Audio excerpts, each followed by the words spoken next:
Now, it took me a while to find this grave, but this is the gravestone which belongs to the Whittaker family.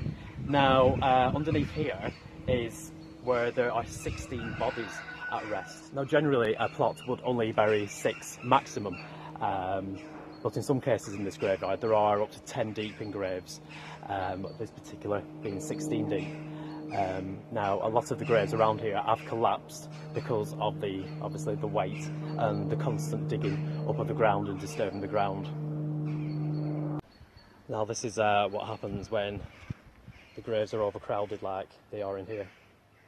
It's where they just collapse during the years. Now, sometimes when I'm asking out for signs, I just sometimes I feel a bit silly because I'm on my own, but end of the day, I think it's good to acknowledge what I'm doing, because if there is anyone around, then at least they know that I want a sign if they're able to give it me. But then I also think sometimes maybe it's best just sitting quietly. A lot of these ghost sightings are caught early in the morning, and you know, nobody's sat there asking for signs then. It just happens, so maybe sometimes we don't need to ask, maybe it just happens. Right, now then, let's have a look at this grave. I'll show you exactly where I were the other week. Well, I've had my dictaphone recording on here for a while now, so I'm hoping we might just, when I go back through it later, I'm hoping for some phenomena, whether we get a sound again. Now, I've been trying to read the inscription on this grave. I don't know if it's to do with lighting, because it's pretty bright today, but even if I cast a shadow over it, I'm still struggling to read it. So for now, I just don't know who is buried here. Now, during my past 15 years investigating, something I have noticed, and the rest of the team's noticed as well, is coincidences. For example, say if we do a communication board where the spirit's spelling out the name, and then a few days later we'll be out and about just speaking to somebody, and they end up with, they've got the same name, and just little examples like that, and the fact that I've just been stood here and noticed this gravestone, I think it's quite fascinating on its own.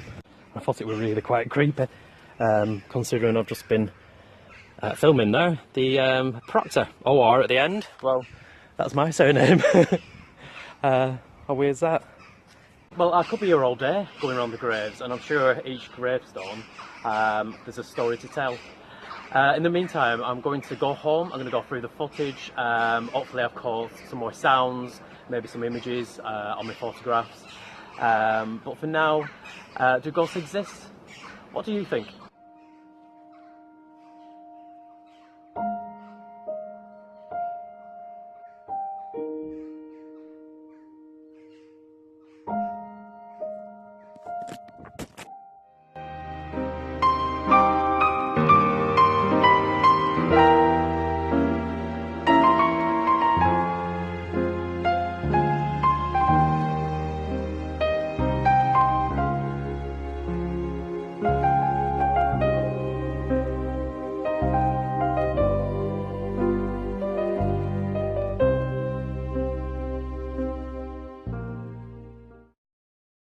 Well, it's been a day since I investigated Haworth Graveyard. I've come home now, so I'm going to go through the dictaphone recordings and see what we pick up. So, hopefully we'll get a voice. I'm going to, there's quite a lot of footage to go through. I think there's a good, hour and a half. Hi everyone, I'm Andy, and I'm back in Haworth. Now this is where we were back in May, and I was recording. And I think I'll be best putting my headphones on.